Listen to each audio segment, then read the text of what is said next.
Yo, what's good? It's Finn State with CB83 and coming to you for another banger. What's good with you? Shout out to everybody in the chat. I got one of the homies coming through. He may pop in a little later. Get to what we want to discuss in regards to these camp updates. Man, did we hear it coming out of camp today? I feel like we got it from all angles today, man. Shout out to everybody who's in the building. I see we got 10 in the room. Do me a favor. Before we get cranking, before we get it going, do me a favor, hit the like on your way in. Let's get to 10 likes real quick. Shout out to the homies. I see everybody in the building. I see the homie Manny B was in here first. Shout out to the homie Manny B for getting here first. We gotta get him to crank it for getting in here first. Yes, sir. Let's go.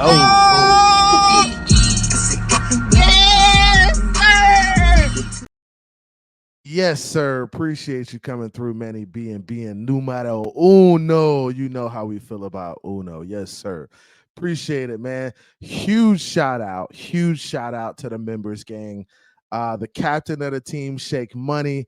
We got William Perry. We got Chef Jew. We got Raul Parada. We got Cruz Ruiz, Shake Money, Andravia Shaw. We got Irvin Figueroa.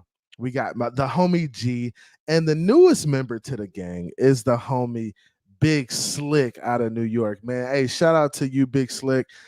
Just became a member kind of over the weekend. I saw that, man. I appreciate you becoming a member.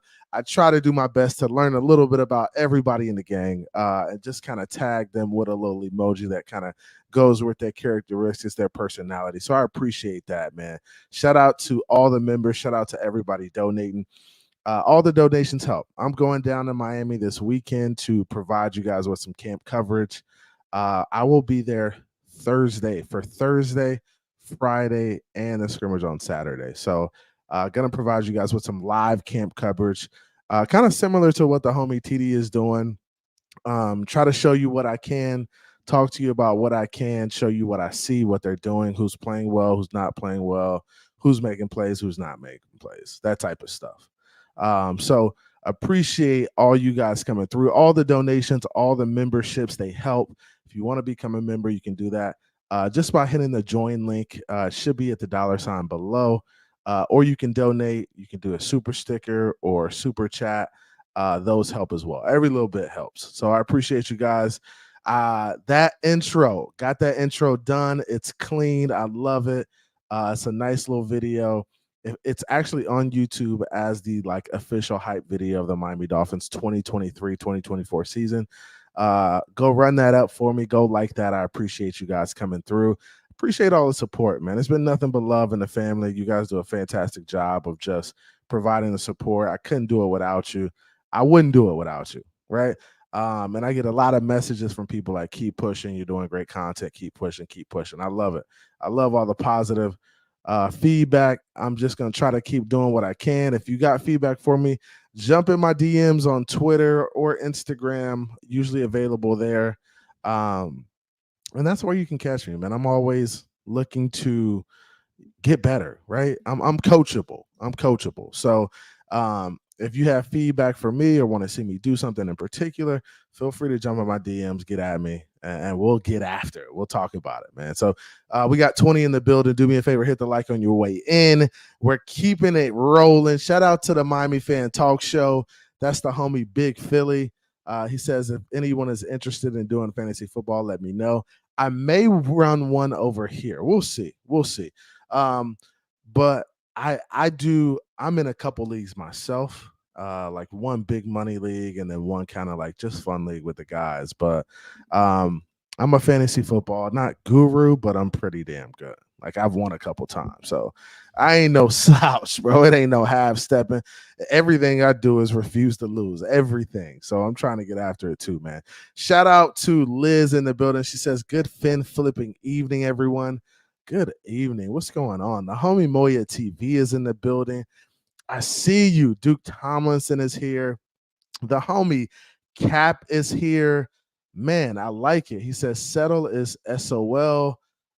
With running backs, do we trade Wilson before Dalvin signs there, CB? I don't know. That's a good question, man. I think Dalvin Cook is the play.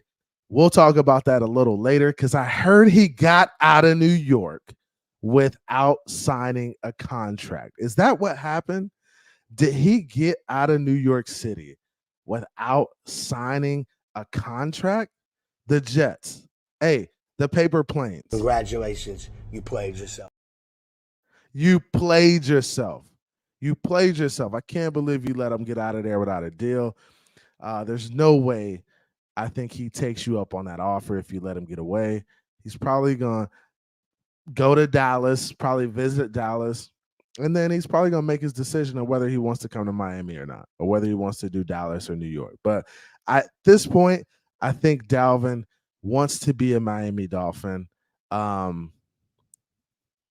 After he signs, I'm going to tell you guys a little story about communication and about how I've been communicating. So I'll tell you guys a little story about what's kind of going on in the background once all of the dust settles in regards to this, right? Because I got a little story to tell. Got a little story to tell for sure. So shout out to the homie Cap in the building. Marino's GOAT is in here. Mudbone is in here. Marino's GOAT says fins up. Fins up, Marino's GOAT. Fins up, man. Mudbone's in the building. The members gang is here. Raul Parada for the members gang. What's good? What you says, Jonathan Taylor or Dalvin Cook? Yes, I'll take either one. Hey, Jonathan Taylor or Dalvin Cook, if those are the options. I hope so. Okay. Yeah.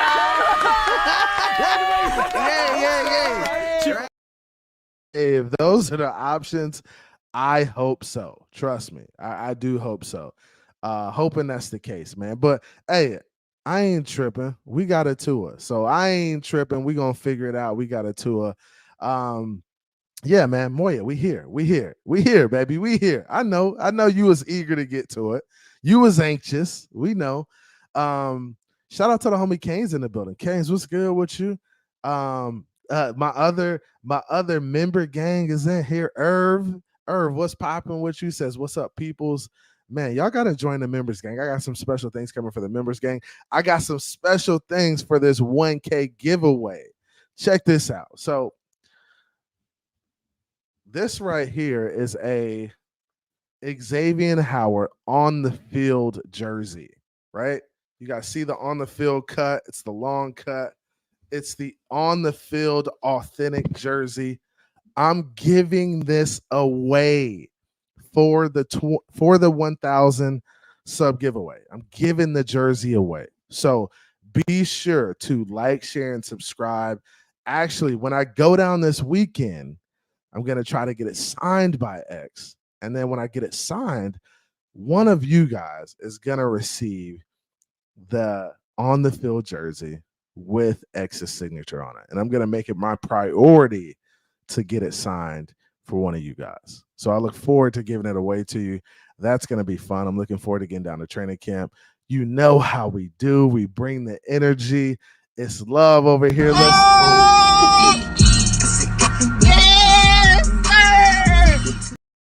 Yes, sir. What's good? Yes, sir. So let me just scroll down a little bit more. Adam Sadowski is here.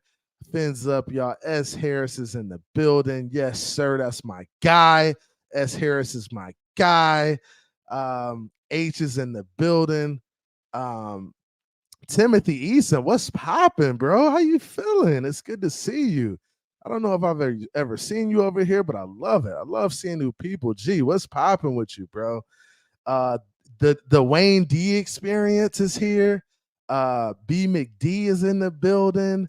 The homie Eric G is in the building. He said he's not coming to Dallas. We're paying Pollard $11 million this year, so we won't be paying another back. I like it, G. So hopefully you're right, G, because I don't want him to go to Dallas. I don't want that to even be an option. So if he's trying to play Dallas against the Miami Dolphins, I think it's a dud. Stop playing yourself. Stop playing yourself, Dalvin, and just come on home, baby. Come on home, man. He says G is a real Cowboys fan. That dude, he really does the Cowboys. He says we're trying to get contracts done with Zach Martin and Lamb, if anything, for now. So I like that. So hopefully that's the case. Mountie, what's good? Woo back in the building. Shout out to the homie Woo back. What's up, Oos? What's up, my Oos? Hey, Woo back does a dope channel about food and culture, and he's in Australia. I love it. Woo back, you my guy. G's my guy. He's in the members gang. Adam Sadowski is now one of my guys. He's in the members gang. He is the 10th member. He's in the talented 10. He's in the talented 10, guys. So shout out to Adam Sadowski. He becomes a new member. Adam, we got to talk. We got to chop it up. You know how we do. It's big energy over here, baby.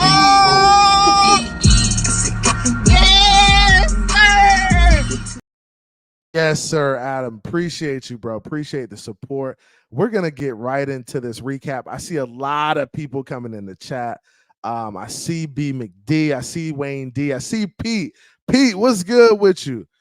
He said, did you go to camp today, CB? I did not. I did have the homie go to camp, though. I got to call him, too. He may be still asleep. So I got to call the homie, see what he's up to. He said you got an extra ticket. So I gave TD a couple tickets. I gave Miss Fins a couple tickets. I gave Batman a couple tickets. So those are people who use my tickets for day one. I'm going to be there Thursday. So Thursday through Friday. So I'll definitely be there. If you need tickets, hit me up though. If you do need tickets, hit me up. Get in my DMs on Instagram or on Twitter, and I'll try to hook you guys up with some tickets, right? So be sure to do that. Appreciate you guys coming through, though. We're going to get started with the show. I just wanted to get that out the way real quick. I'm trying to make this phone call. What's up? Stripping. All right, so shout out to everybody in the building. I am Tucci. What's good? He says, yo, CB, do you have XL shirts and more stickers on your website? I can get you a shirt, bro. I can definitely get you a shirt. DG, you there? Oh, all right, bet. All right. So hey, I could definitely get you a shirt, bro. So pull up, man. Hit the like for me. I am Tucci. I got you. I'll take care of you, bro. I'll figure it out. Get in my DMs on Twitter or Instagram, and we'll get you a shirt, bro. The shirt is dope too. I don't know if you guys have seen the shirts. Check it out on my community tab. It's also going to be in the link in the description. They're almost sold out. So, and I think I'm going to print up some black ones soon, or some hoodies, or some dopes. Something dope to go along with that. Mr. Finisher's in the building. Man, we got a lot of people in here. We do got a lot of people in here. I really appreciate you guys coming through. We got to get started with the show now. I did shout outs for about 30 minutes, right?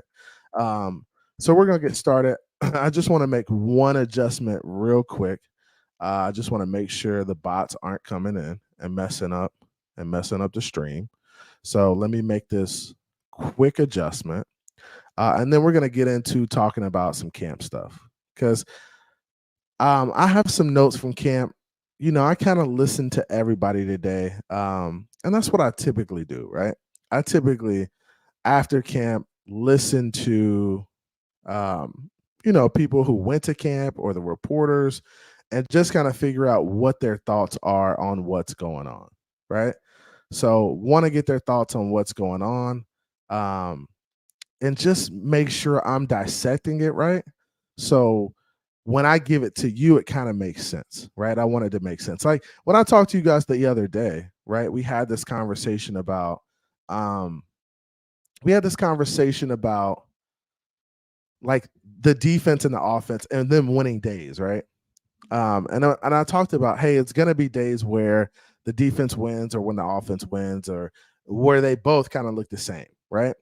Now, Friday, the defense supposedly dominated practice. That was the day after Jalen Ramsey got hurt.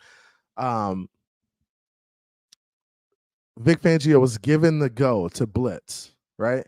To run the blitz packages, to do his stuff, because he's got stuff he wants to work on too, right?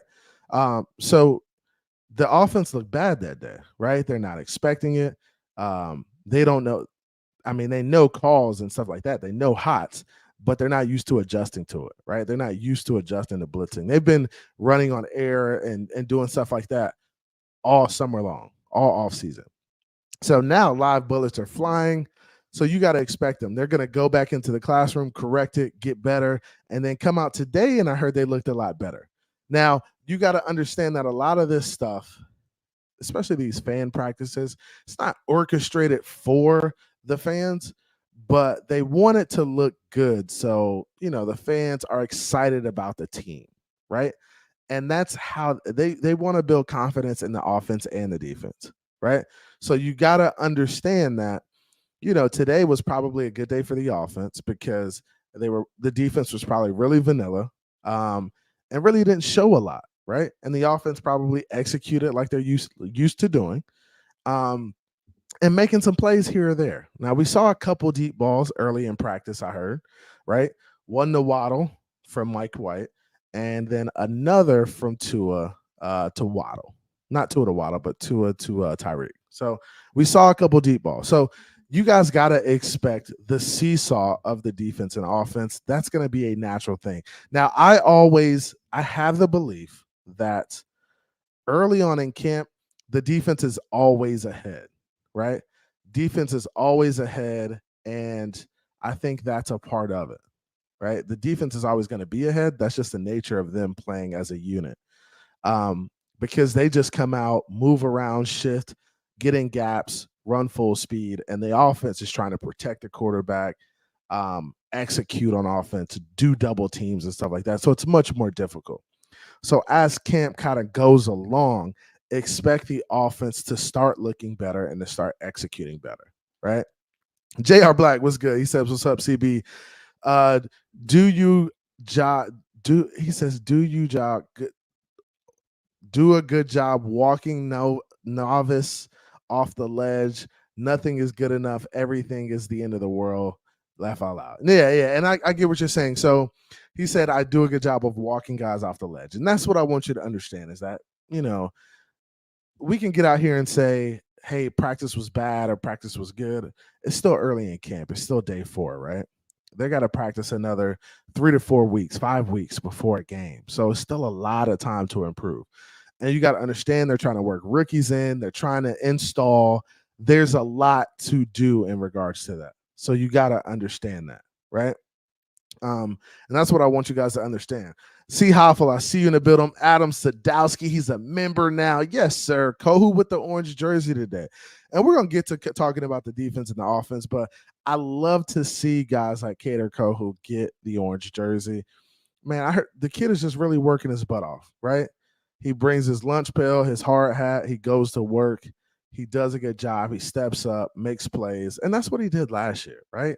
The kid came out of Texas A&M Commerce, really exploded onto the scene in the games. We didn't know who he was. Nobody was mentioning him in training camp. Comes in the games, makes plays. Really a dog in the run game, dog in the pass game, made plays everywhere.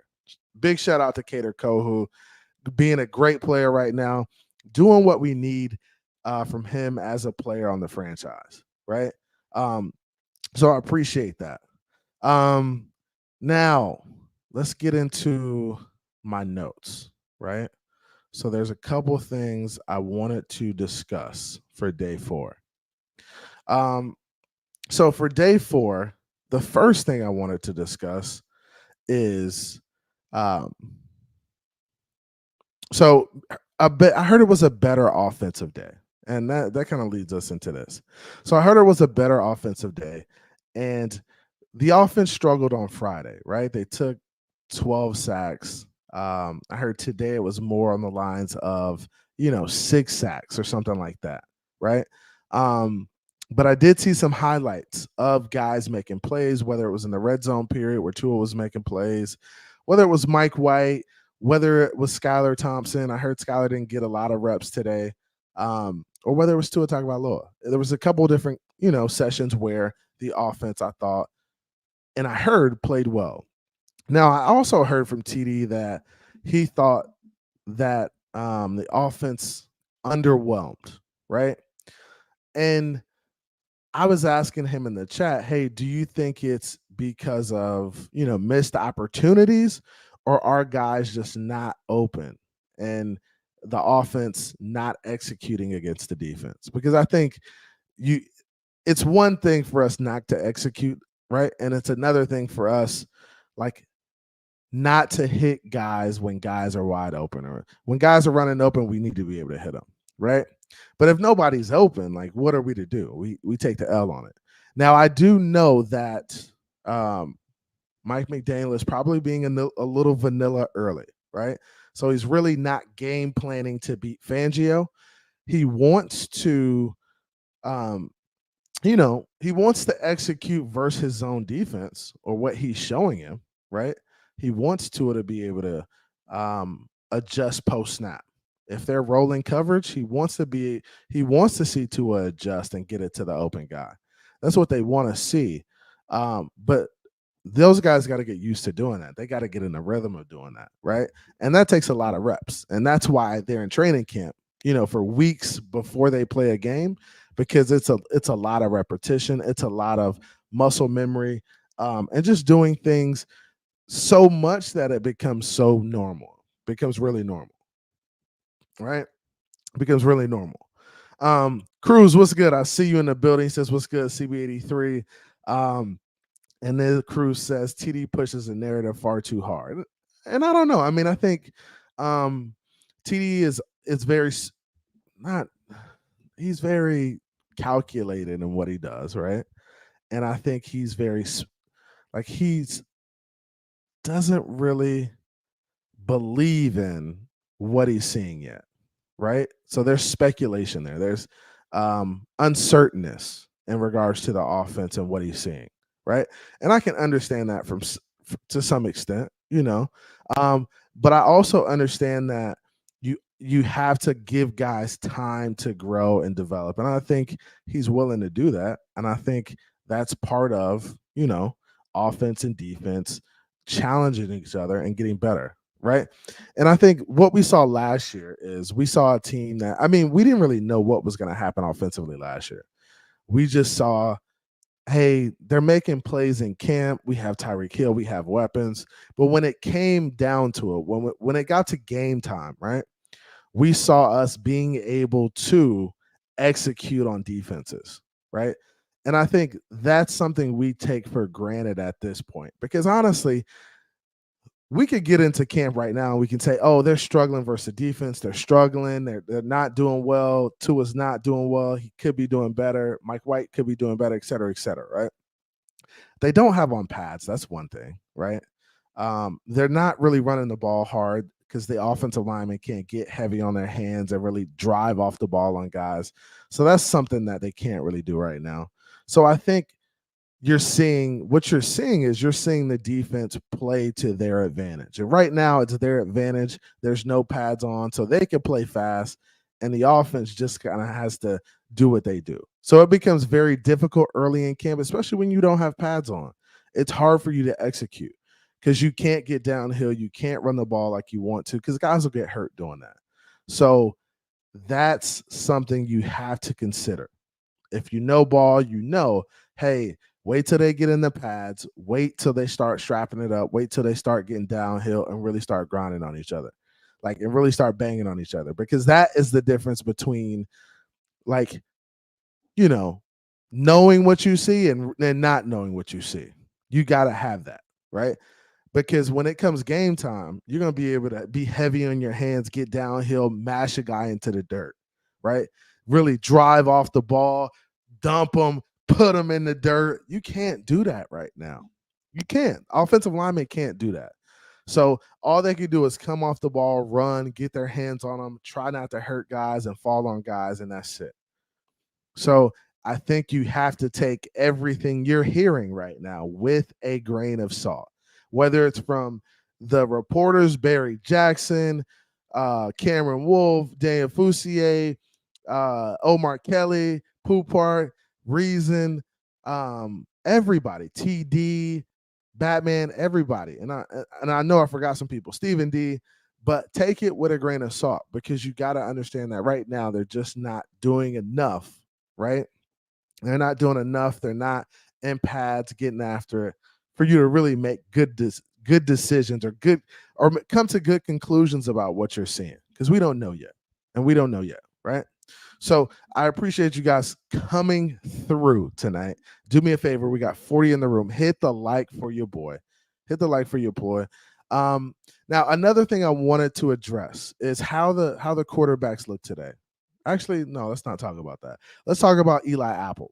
So I talked about Eli Apple a couple days ago, and I said, somebody asked me the question, hey, is Eli going to come in and practice right away, or is he going to stay on the sideline, work on the sideline? And I was like, I don't know. He could come in and work right away and get right to work. He's a veteran in the league. He understands the defense, whether it's zone or man, and playing. Or he could come in and just kind of slowly work himself in. But I'm glad Eli Apple is the type of guy. He has the type of personality where he just came in and got straight to work, right?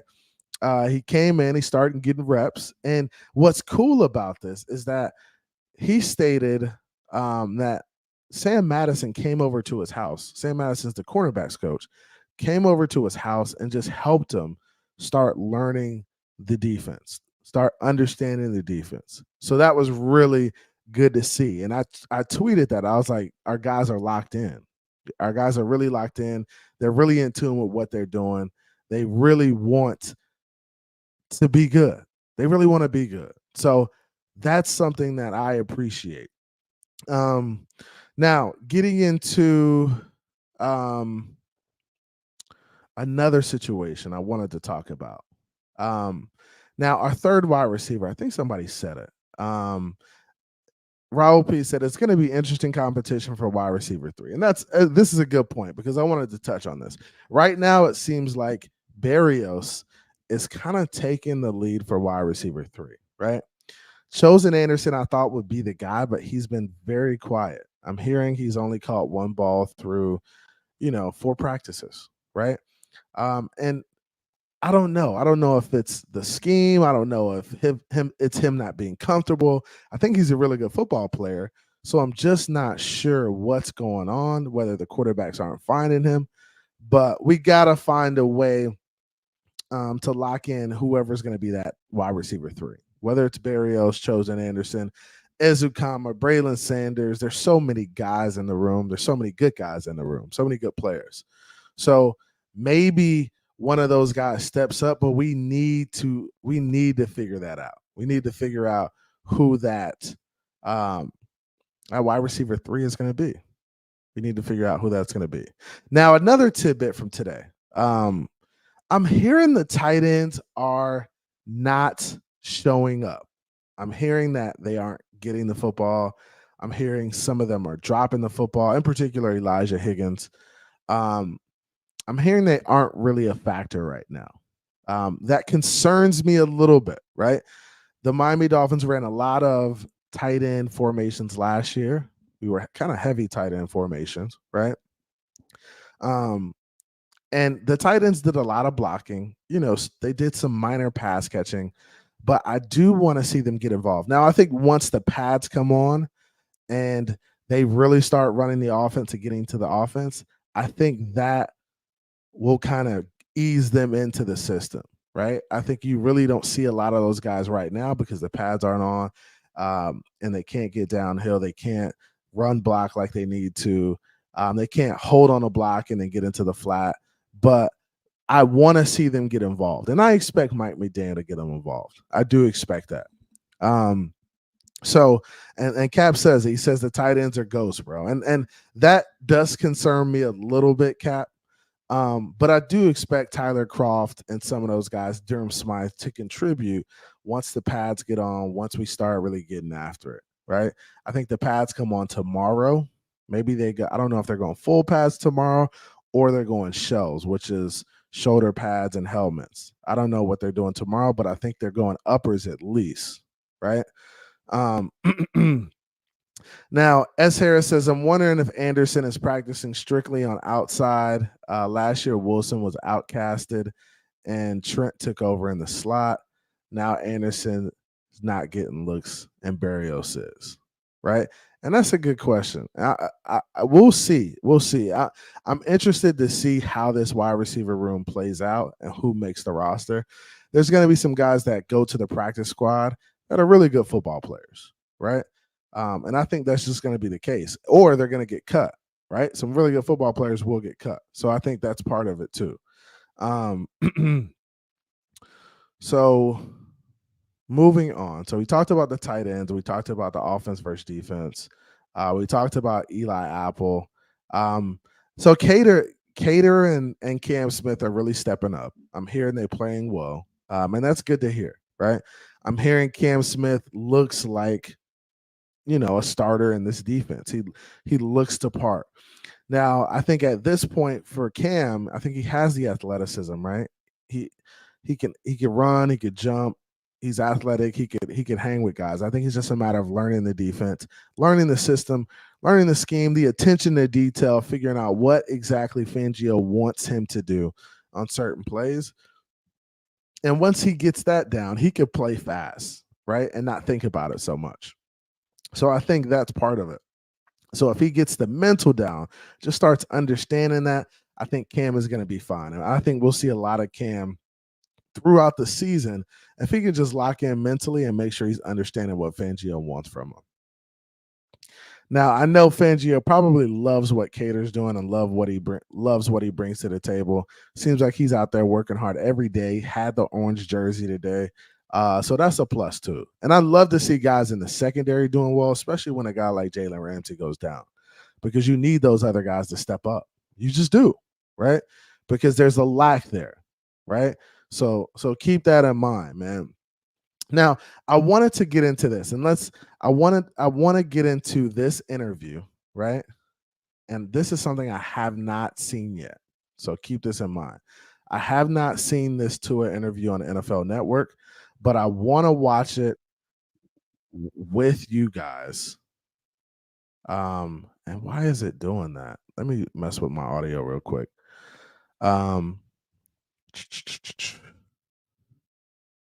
So sound preferences. All right, give me 1 second. Let me put this on.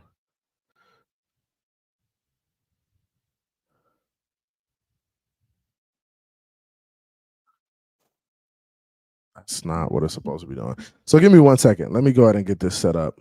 So I'm putting this interview on, and I want to share the screen real quick. Here we go. Alrighty. Let's do this. Put this off right here. Alrighty. Get this off the screen. And I need to figure out what's going on with the audio, but we will get it squared away. So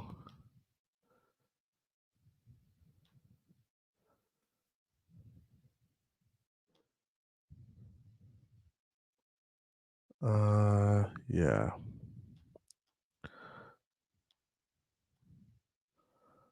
All right, let me know if you guys can hear this. If you can't, I might have to do something else.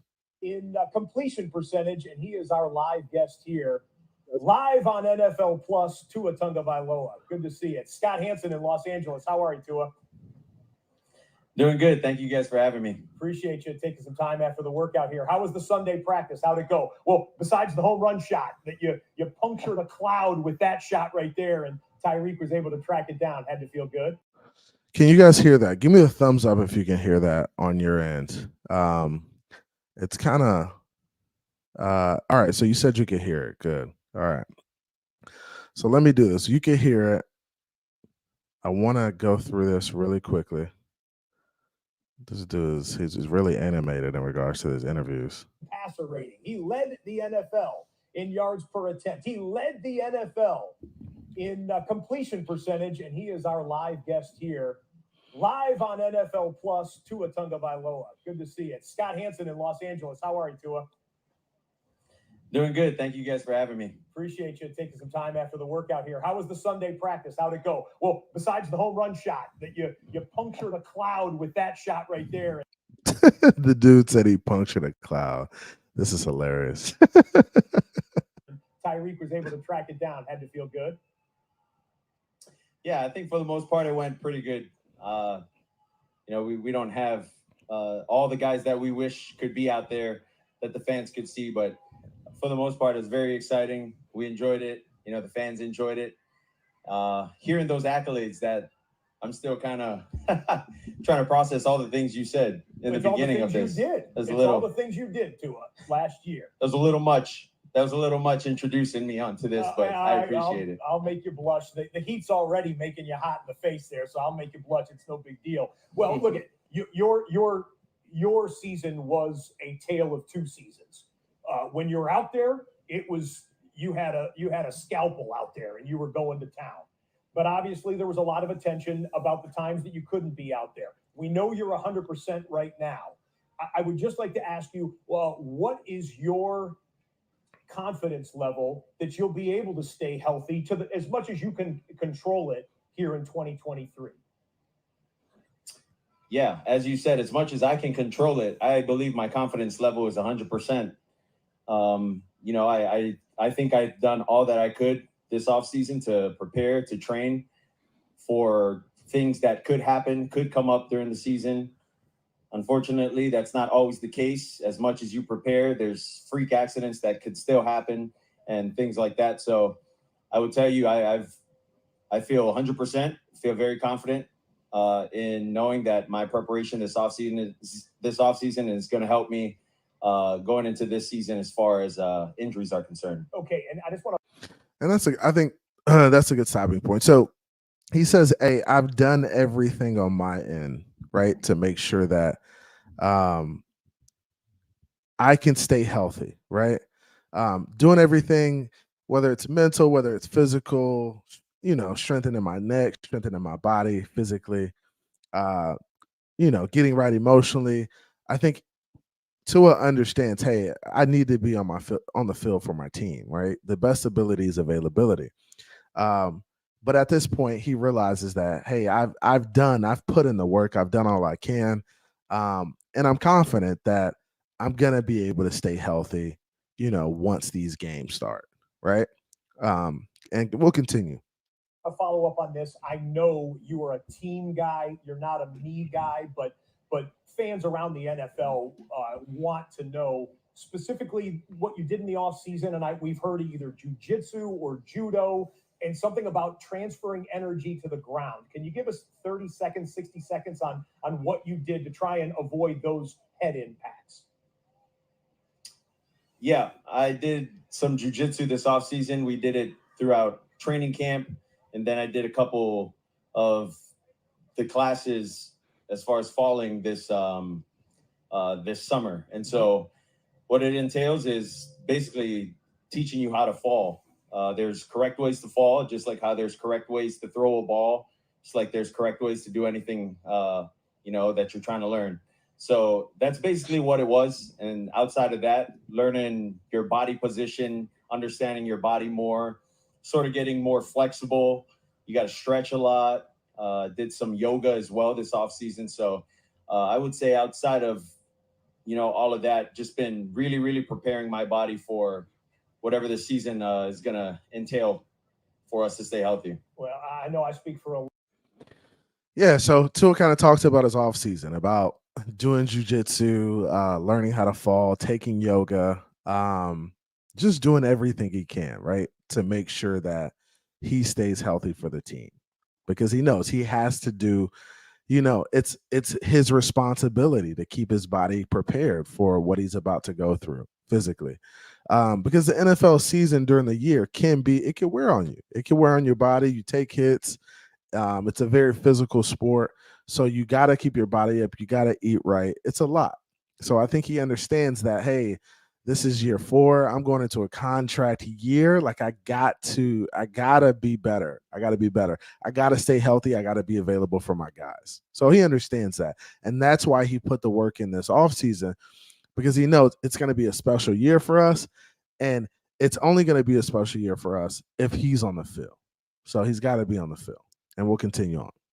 A lot of NFL observers and fans and saying that we hope that I never have to ask you, or you never have to answer any other questions about that, and that we get that #1 highest rated passer in the NFL for 17 games plus playoffs, should that come up. Yeah, all right, so playoffs. let's move on to your targets here. You got a taste last year, and the NFL bared witness to what it's like to drop back to pass and to have Tyreek Hill running up one sideline and have Jalen Waddle running up another sideline and all the other speed on this offense.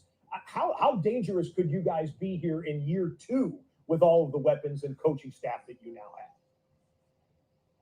I think we can be really dangerous. I say that because this is the second time or the second year we're here as an offense together, not learning a different playbook, understanding where these guys are going to be, them understanding where they need to be. Also, the communication level, it's taken to another level because the comfortability of us knowing the offense. And so I would say it's those guys getting each other open and those guys getting everyone else open. And then also with the run game and the pass game, marrying up with each other. I know it's a. So he makes a good point there. He talks about, hey, second year in the offense, right? And I know it's you, and I get what you're saying, B McD. No, we can. You want, we will. I get that, and say it with your chest. But you got to understand that these guys have to be somewhat humble in regards to how they approach these interviews. So it's got to be a humble approach. Like, hey, we're working really hard to be the football team that we know we could be, and we're just going to keep plugging away.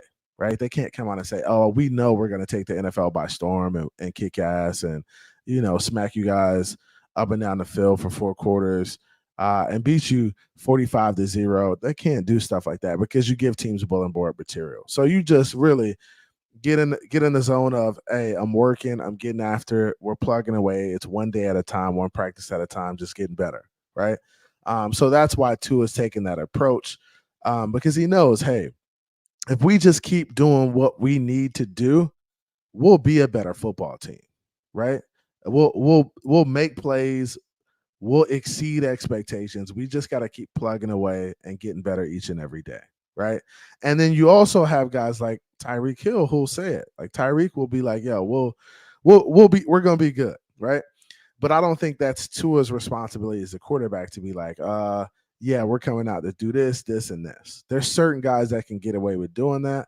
And I think Tyreek's been that guy in the past, that vocal guy. And it's been good for the Dolphins because it's set some expectations for, hey, where they want to be as a unit, where they want to be as a team. And I think that's important. You got to have some guys come in and say, hey, shit, we about to get it done, right? And it puts pressure on the team. Hey, we got to get it done. Because Tyreek said we're going to get it done.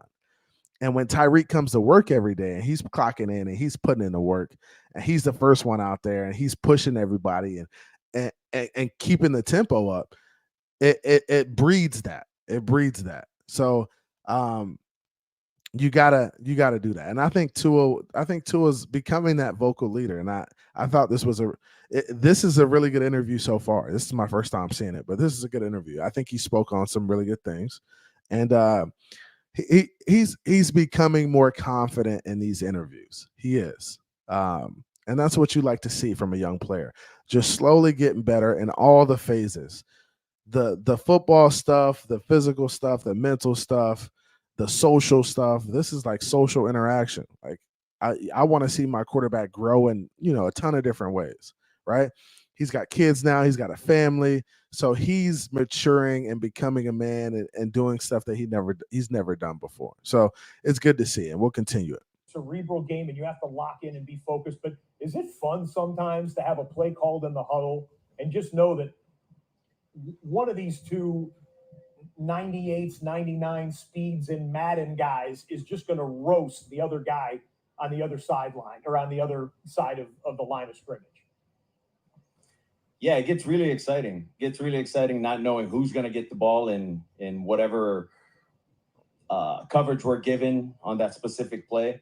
But I think what's also really, really exciting is outside of those guys, if you check it down to one of our backs, it could also be an explosive. If you check it down to one of the tight ends, it could also be an explosive in that sense too.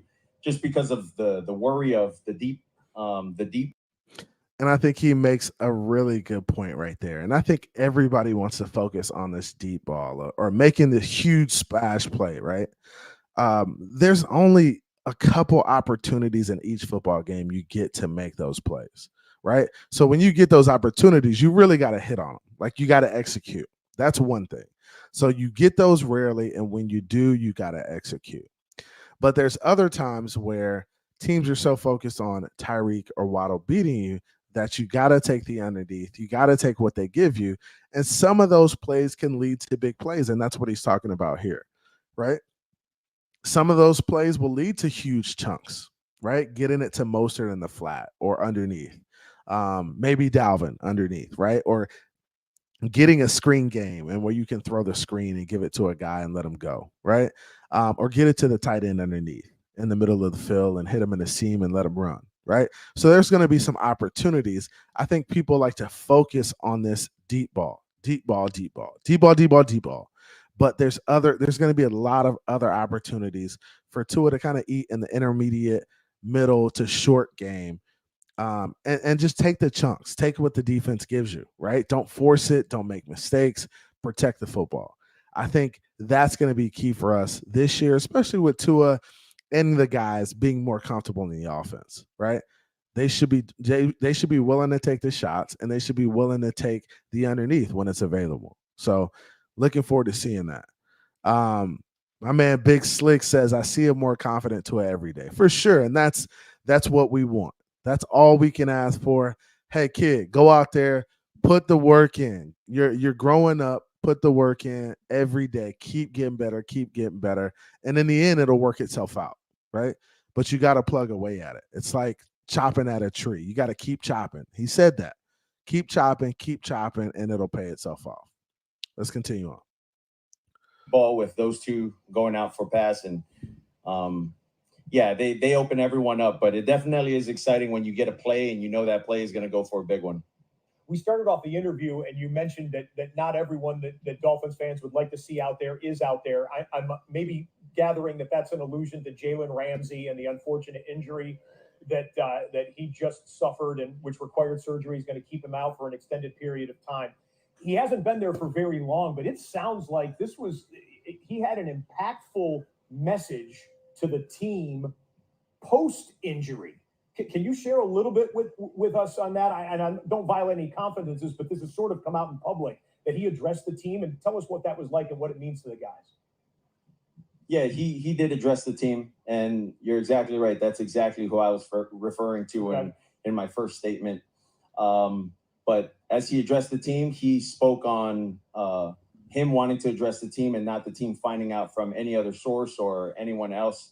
And as he did that, he poured his heart out, said what he wanted to say, the expectation that he had as he came into the team, and then the expectation he has for the team now that he's been able to practice with the team.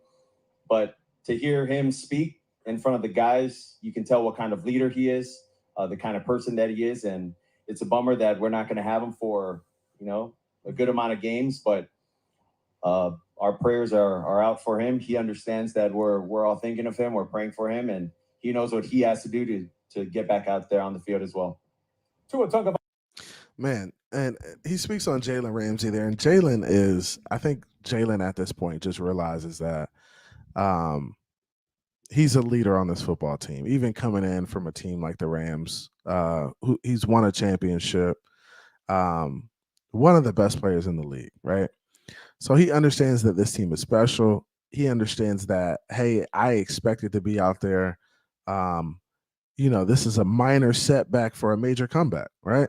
So he's going to be out for some games. And at this point, he's just going to push those guys. He's going to rehab, be in meetings with them, help them mentally, help them get prepared. He'll be like a coach, another coach on the sideline once he gets back on there, once he gets back out there. So he'll be like a coach until he can start getting into the flow of things. And I think Jalen has just matured and he's grown into the leader that, God has called him to be, right? And he's a very religious guy. Follow him on Twitter. Follow him on social media. He does a good job of staying positive and just being a leader for the guys in the locker room. And I think Jalen will be fine. I think Jalen is going to surpass our expectations. And I think Jalen will end up coming back early, right? And I know he's going to push himself to get back, right? He's going to be a head down working. He's going to be attacking every day. So that's what I expect from Jalen.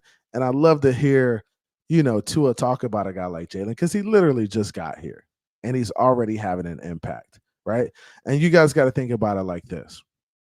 So this is another example of adversity hitting the Miami Dolphins, right? Adversity is not always a bad thing, right? It could be a good thing, because when adversity hits, this is an opportunity for other guys to step up. It's an opportunity for the Dolphins to play with a chip on their shoulder, right? They're playing for a guy like Jalen, right, who can't go out there and suit up. So Cam and all these other guys want to make plays. They want to make Jalen proud, because he's not able to get out there and do it for himself. So you got to keep that in mind too. I look at it I don't look at everything as a bad thing, right? So yeah, this may be, it's going to hurt us for sure, right? He's a great player. He's not going to be in the field. It gives other guys the opportunity to step up, and it gives the Miami Dolphins a little bit more, right? It gives them a little bit more to push for. Jalen, when they see Jalen on the sideline and he can't play, they're going to be like, damn, let's go get it for Jalen, right? That's just the nature of it. A lot of football teams through a season go through some adversity, whether it's players going down or family members having situations and stuff like that. There's a lot of stuff that happens in the locker room that we have no idea about, right? We have no idea about. A lot of personal stuff that goes on. But these guys are playing for one another. They're playing for their teammates. You got to understand, these guys are like a family, right? They see each other more than they see their families during this time of year. They're in the building for, they probably get there at 7, 8 in the morning, probably earlier than that. They probably get there like 5 or 6, and they probably don't leave till, 5 or 6 o'clock. And the coaches is just a totally different story. The coaches might not ever go home. They might live in there. Like Mike McDaniel might spend 8 hours at home some days, right? But he's living in the facility. So you got to understand that these are not all bad things that are happening. Adversity is going to hit every football team. There's going to be injuries. Guys are going to go down. They're going to have personal situations. People's family members pass away. There's a lot of stuff that goes on. But I don't always look at it as a bad thing. I think some of that can be used as motivation, as fuel to get these guys going, to get them going. So we got 50 in the room right now. Do me a favor, hit the like. I appreciate everybody coming through. You guys are fantastic. I love the support. And let's continue on this.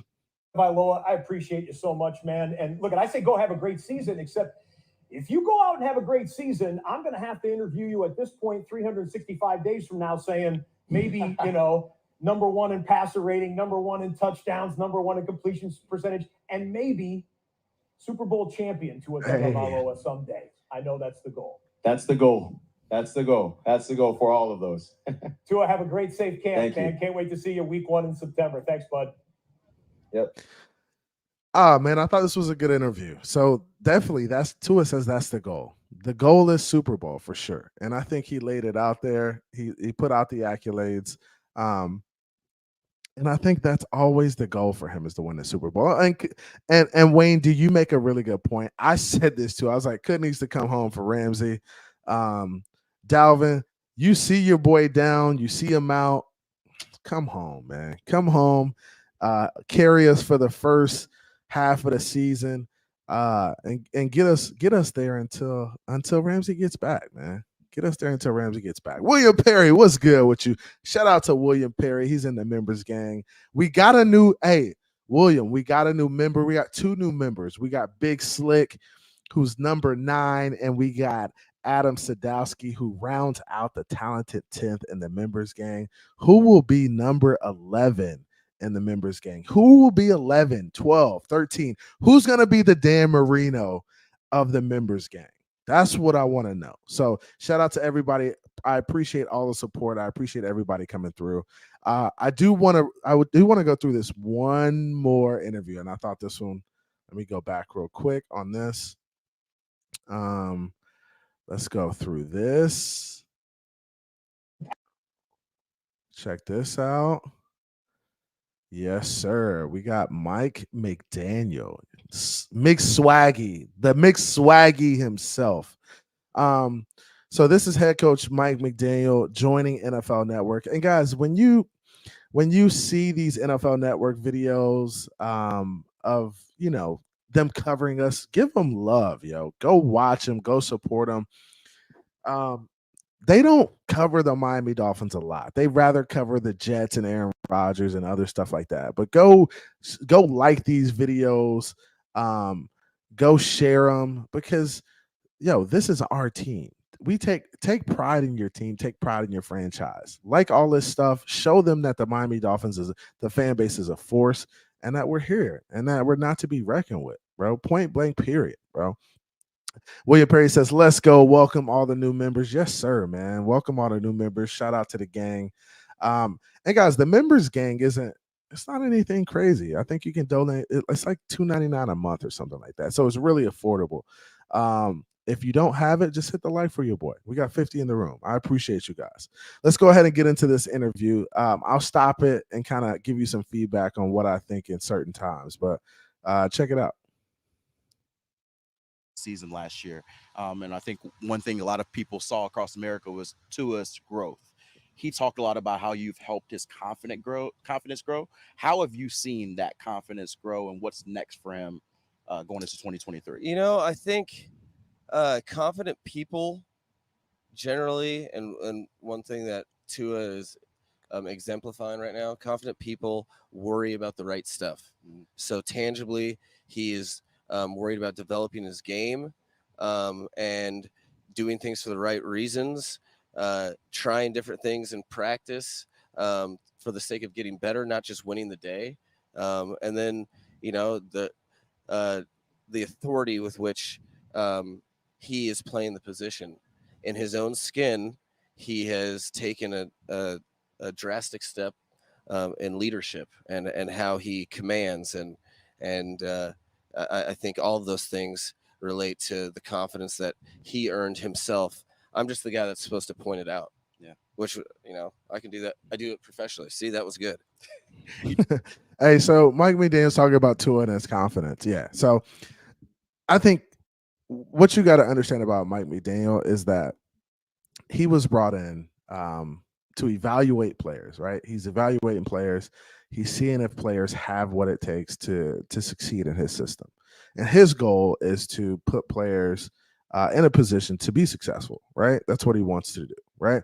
He understands, and this is what he said at times. He understands that as a professional, as a head football coach, he has a very, very strong responsibility to these players to see that their goals are reached, right? Because these players want to get the best out of themselves. They want to be great players. They want to go out there and make plays and do what's best for their team.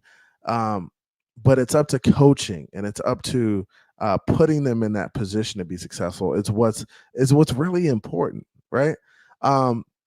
So pointing out the confidence in guys, saying, hey, you have the ability to do this. I've seen you do it.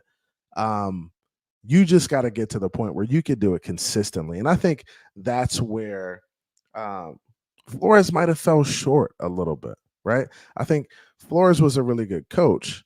I just think that Flores really didn't put a good staff around the offense. I think that's part of it, right? Putting a good scheme in place, but also instilling confidence in guys, right? Now, I want you to understand that when it comes to coaching, you got to have a good cop, bad cop element, right? There can't be everybody on the coaching staff is a bad cop.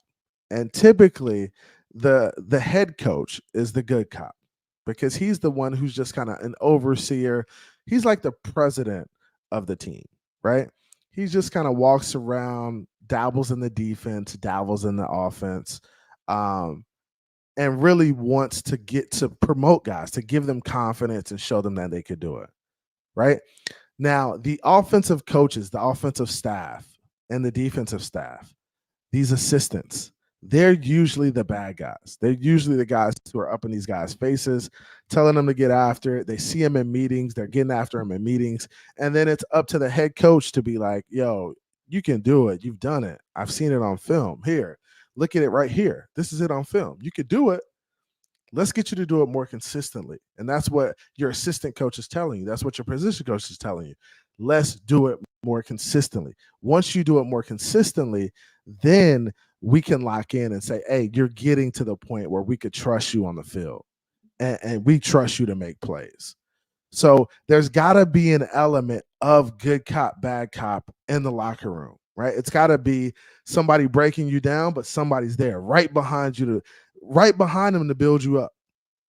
And if you're not doing that, you're selling yourself short. You're selling your players short, because there's got to be somebody building the relationship, trying to work with these guys, trying to figure it out, talking to them about their personal lives and stuff like that. Like, we think, oh, these guys are machines. They're just going and playing football. No, it's not like that. That's not how it is, right?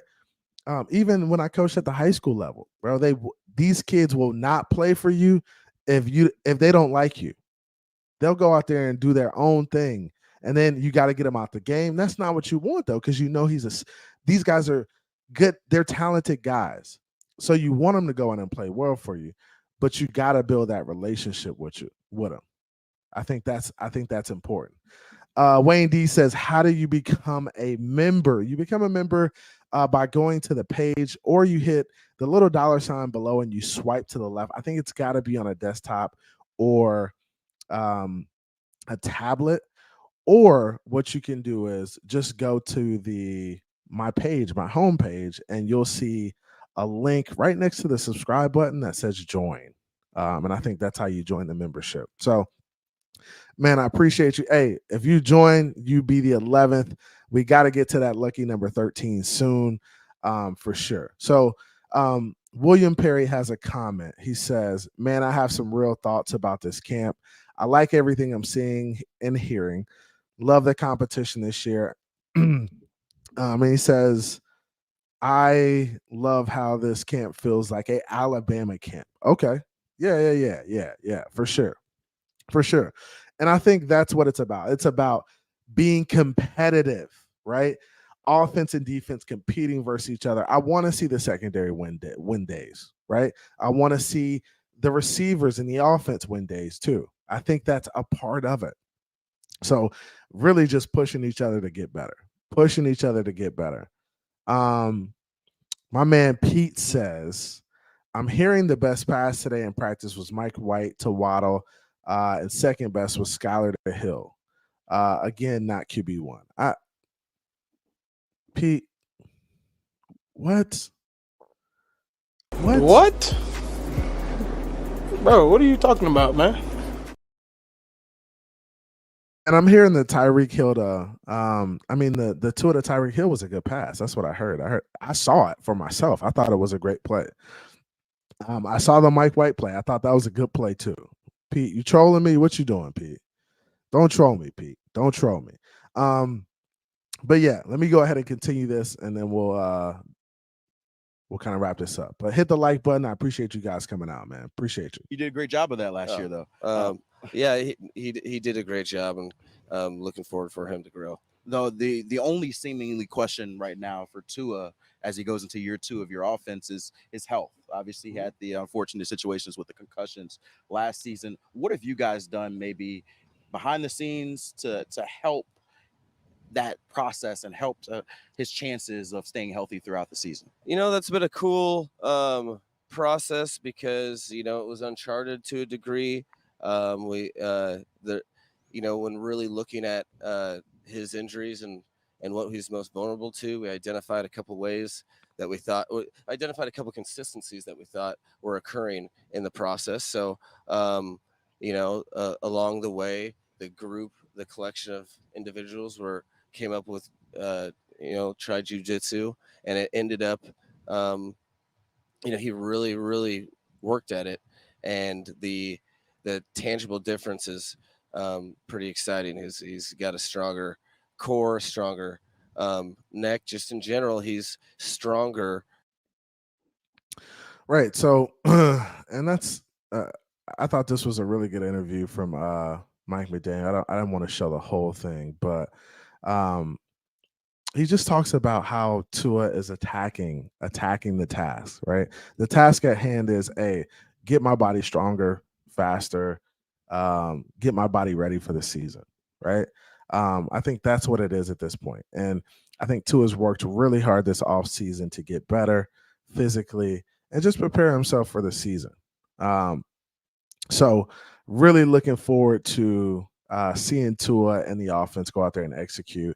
I know it's going to take some time, right? And when you listen to content creators and you watch and you read reports and you understand what's going on, take it all in, take it all in, assess the information you get, and then kind of come up with your own conclusion, right? And then look at the next day, see how the next practice goes. What you want to make sure that is happening is that these guys are stacking up some good days, right? And it's gonna be a seesaw initially. It's gonna be some back and forth, but you want to see Tua have good days here. You want to see the offense execute. You want to see the defense get stopped some days, right? I think it's going to be a little bit of both, especially with Mike McDaniels and Vic Fangio really just trying to put together the best units, right? Shout out to the homie Shake Money. Shake Money, we got some new members. We got some cats trying to join. I think Wayne D is trying to join and some other guys. Man, we got 10 members right now, man. I appreciate you guys coming through. Hey, Noah's Ark, man. Now, maybe Noah steps up this year in this zone defense, in this zone scheme, and he plays better, right? I think Noah played receiver in high school and he played receiver into college. So I think if anything, Noah's just not comfortable with the cornerback position yet. And especially playing man defense. It could be very difficult to chase after a guy and then make a play on the ball. It's just difficult to do if you haven't done it your whole life. So maybe this zone defense helps Noah. Maybe it hides some of his deficiencies in regards to the ball skills, because now he can actually look at the quarterback, read the quarterback's eyes, right? And when he trusts his eyes and he trusts that the guy's going to throw the ball, use that athleticism, right? Noah's parents are Olympic athletes, right? Both of his parents ran in the Olympics for the country Nigeria. So he comes from a superior athletic background. Both of his parents are Olympians. So maybe he can use that athleticism with his eyes on the QB and just trusting his eyes and then making a play on the ball. Because I think Noah has the ability to catch the ball and make plays. It's just a matter of him being able to see the ball in the air, track it, and then go get it, right? You can't do that with your back turned. So maybe Noah steps up. Maybe he does, right? So yeah, appreciate that. But let's talk about a couple more things. I'm gonna go for like another 10 minutes. I appreciate everybody coming through. Hit the like on your way in. Shout out to the homie Adam Sadowski for becoming a member. He becomes the talented 10th person in the members gang. Really appreciate you, bro. Really appreciate you. And that goes a long way. It helps the channel. I got some special things for camp coming up. It's gonna be fun, man. Everything I do is gonna be fun. It's gonna be funky. We're gonna have a good time. And that's what we do, man. We bring the energy over here. Y'all already know how we get down. We've been doing this since the beginning.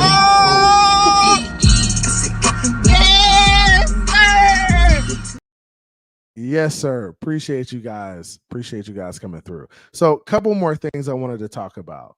Dalvin Cook. Does Dalvin Cook become a Dolphin? We do not know, but I know he left the Jets facility today without a deal. And I said to myself, and I told everybody, I put it on Twitter, I said, if Dalvin Cook leaves that facility and does not sign, he will become a Miami Dolphin, right? he will become a Miami Dolphin because I think Dalvin Cook really wants to be in Miami. That's where his heart is. That's where people are pulling him towards. He knows he wants to be here. Now, the money might not be the same as New York, but it's going to be an opportunity to play with a better football team and a better head coach that's going to put you in a better position to be successful, right? And I think that's what might be the difference in him making this decision. I think he really understands that Mike McDaniel is a special football coach. I think he thinks Mike McDaniel is special in regards to play calling and special in regards to the run game, right? So I think Dalvin Cook is looking at those factors and saying, damn, like I know the Jets have a little bit more money on the table. I know they have Aaron Rodgers, who's a fantastic quarterback, but they do have state tax that's going to kill me, right? Knock me over the head. And Miami does have the weather I want, right? They do have the water that I want, boating, jet skiing. He loves fishing, right? They do have the culture and the food that I like, right?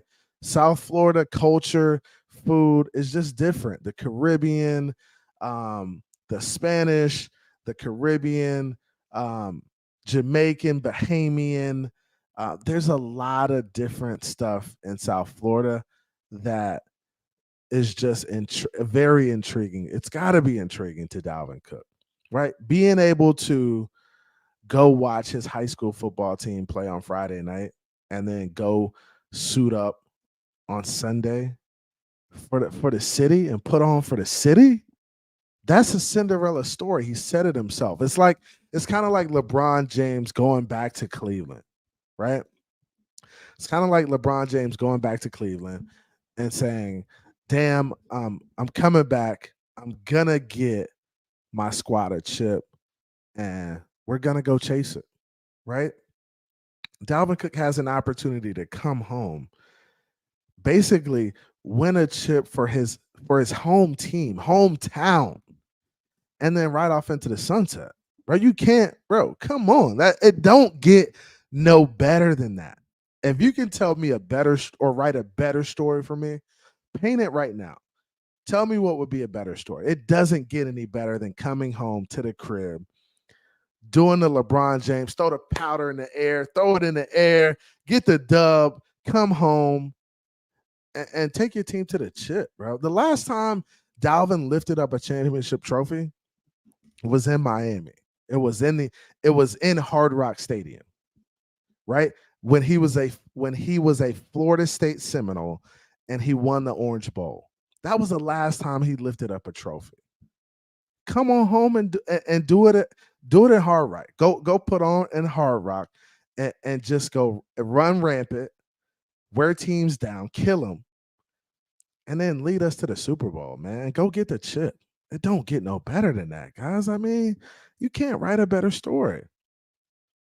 So, and I think if he going to New York and not getting it done would be such a flop. It's such a bad look, right? Turning your back on your city for a couple mil and then you don't get it done. And what if we go do it? That would be like, damn, I know he would have to be tight about that. I'd be tight for him. I swear I would. I'd be tight for him. So hopefully he figures it out, man. And I think he will. I think he's closing in on making a decision. I think Mike McDaniels really wants him in our offense, right? I don't think people are talking about that enough, but I think Mike McDaniels really sees Dalvin as the equivalent to a Christian McCaffrey. I think he thinks he's that good of a runner. I think he thinks that, hey, Dalvin could be better than Christian McCaffrey in this system. The way I'll run him, the way I'll get him the ball, he could be better. So, man, just so much to think about. Hopefully that thing kind of irons itself out this week and we get him in the camp. Hopefully we get him in the camp. Shout out to some of the homies in the chat. I see color commentary in the chat. That's a rare sighting. What's good, color? How you feeling, man? You don't come around these parts too often. Come around more often, color. It's all love, baby. You know, we don't bite. We don't bite over here, man. William Perry says, I've been hearing good things about Noah this camp. I hope he turns it around. I hope so too, man. I'm wishing all our players nothing but the best, man. Nothing but the best. I want these guys to go out there and really do their best to make the team and exceed expectations, to go out there and make plays. William Perry says, is Dalvin Cook the Allen Iverson of the NFL? Practice?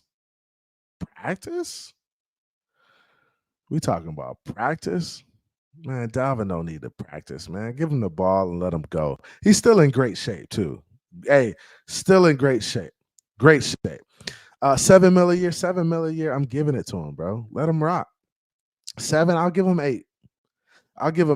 But what's crazy is a lot of these cats who were talking, oh, I'm not giving Dalvin no 8 mil. I ain't giving him no 7. Now they want Jonathan Taylor. So you want Jonathan Taylor for 18, 17? You want him for 15. But you don't want to give Dalvin 7? Bro, you got to make it make sense, bro. So you're willing to shell out all of that cash for Jonathan Taylor. And I understand he's a younger back. He's good. But you're willing to shell out that for him, but you're not willing to give in to Dalvin? What? Bro, what are you talking about, man? Bro, what are you talking about? And you got to give picks. So you got to give your picks up. You got to pay for them twice. So y'all willing to go get Jonathan Taylor, but y'all don't want to pay Dalvin Cook $7 million. Bro, I can hit you with the what? Bro, what are you talking about, man? Hey, some of y'all just need to pull a Homer Simpson with these takes, bro. Pull the Homer Simpson with these takes, yo. Oh, okay. Yeah, go hide in the bush, man. Go hide in the bush with some of these takes, because that's not what it's about. When you could get a guy like Dalvin for cheap, cook me, please. Cook me, please, so we can hit him with. He got cooked. Adrian, you didn't go down like that, huh? He got cooked. He got cooked. That's what I want to tell him, bro. I want to line Dalvin up in the fourth quarter and just wear teams down, and then I can hit him with the. He got cooked. Adrian, you didn't go down like that, huh? He got cooked. Got cooked, man. Hey, yeah. So, hey, that's day 4. What we saw today was, I think we saw the offense make plays and have a bounce back day from Friday where they took L's, right? So they have a bounce back day. They make some plays. Could it be better? Yeah, it could always be better, right? But we understand it's day 4 of camp. We're not going to jump off a ledge yet. There's still a lot of time. There's still a lot of install going on. Everything's still pretty vanilla, because also we haven't seen a lot of motion and stuff like that. And you know how we used motion last year. We used it a lot. So be sure to kind of understand the context behind this. Don't let people just tell you that the world is ending because guys aren't making the plays that they think you want. They think you need to be making right now. That's not the case, guys. That's not the case. But I need you to do me one last favor. I need you guys to hit the like. I'm at about 39 likes. Let's get to 50 likes, man. We got 50 people in the room right now. Some of you people who are hiding on the sidelines, hey, get in the game, man. Get in the game. Get in the chat. Become a subscriber. We want to engage with you. No comments or dumb comments here, right? If you say something dumb, we're going to correct you because that's a part of it. And you got to be coachable. Don't be one of them cats that aren't coachable and that get in your feelings. Just, hey, we're going to coach you up, but get in the game. We want to engage with everybody on here. I really loved seeing everybody come out. Tomorrow we got practice wearing pads, right? Hey, EA Sports, it's in the game. Get in the game. right? Get in the game. So we're in pads tomorrow. We got Monday, Tuesday. I think they might be off Wednesday. Maybe they're on Wednesday. But I know I'll be there Thursday. Look forward to this camp coverage from CB83. I'm going to be there. I'm going to be there in the building Thursday through Saturday. Should I be there Sunday if they open it up, right? I'm going to be in the building. I'm going to be mic'd up. I'm going to be giving you guys that fire coverage, telling you exactly what I see, getting you right, man, getting you right. Hey, you have to be coachable too. I'm coachable. Shake, I'm coachable. You get in here, you give me some techniques or what I should do. Hey, I'm a rock with you. I'm coachable, bro. I'm coachable. Hey, so appreciate you guys coming through. I appreciate all the love. How many likes we got? Come on, man. Give me 50 real quick. Get your boy to 50. We're at 40 likes. Come on, guys. Give me the 50 real quick. Give me to that 50 piece. Shout out to the homie Adam Sadowski for becoming a member again. If you want to become a member, you can join on the channel. You can join. There's plenty of ways. Just go to the channel, join up. It's easy. It's easy. Shout out to the members gang. Everybody who was in here: Shake Money, Raul, Cruz, Chef Jew, Big Slick, G, Dre, all the gang, man. William Perry, everybody. Hope I don't miss nobody. Shake Money is the captain of the squad. Shake Money, the captain of the squad. So really appreciate y'all. Hey, I love y'all. Let me go ahead and add this real quick. Let's watch this again. Let's do it. Let's do it. Let's.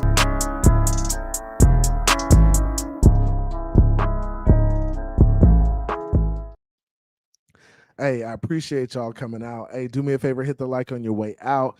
Hey, it's CB83. Back to you for another one. Hey, be sure to like, share, and subscribe. Hey, tomorrow, Tuesday, I'll open it up, do a panel. You already know what time it is. We crank it. We get after it. We have fun. This is what we do. We love our team.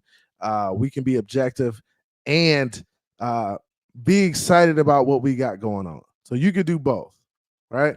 Be objective, right? Criticize where you need to criticize. Hey, we need to get better here. We need to get better there. But we can also have fun, have a good time, enjoy our team, love where we're at, and love what we're doing, man. So appreciate everybody coming out. Appreciate all the love in the chat. My man Shake Money says, thank you, CB83, for the honor. Yes, sir, man. My dog Shake Money is the captain of the squad. If you want to become a captain, hey, all you got to do is get that captain's patch. It's in the membership. Become a captain. Get the membership. Hey, appreciate y'all. Love y'all. Y'all have a fantastic week. Get off to a good start this week. Get out. Came from the bottom, that's foreign. I swear that I'm up for the sun in the morning. Oof, hey, I gotta flex. I need a Nike bag, give me the check. I need the money and power, respect, but I promise I'm repping the O to the dead. Hey, oof, I told them out of my way. I don't got nothing to say. Now they can't run at my pace. Yeah, they know that we ain't the same. 402, we rap the gang. I told them this ain't a game.